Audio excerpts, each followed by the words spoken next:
ঐকমত্য কমিশনের সুপারিশ বাংলাদেশের ১৭ কোটি মানুষের সঙ্গে ধোঁকাবাজি, এমন মন্তব্য করেছেন বিএনপির সাংগঠনিক সম্পাদক শামা ওবায়দ ইসলাম।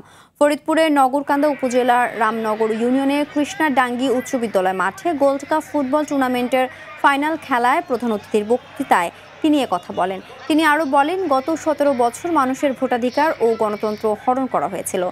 গত ১০ মাস ধরে ঐকমত্য কমিশনের নামে নাটক করা হয়েছে বলেও মন্তব্য করেন শামা ওবায়দ।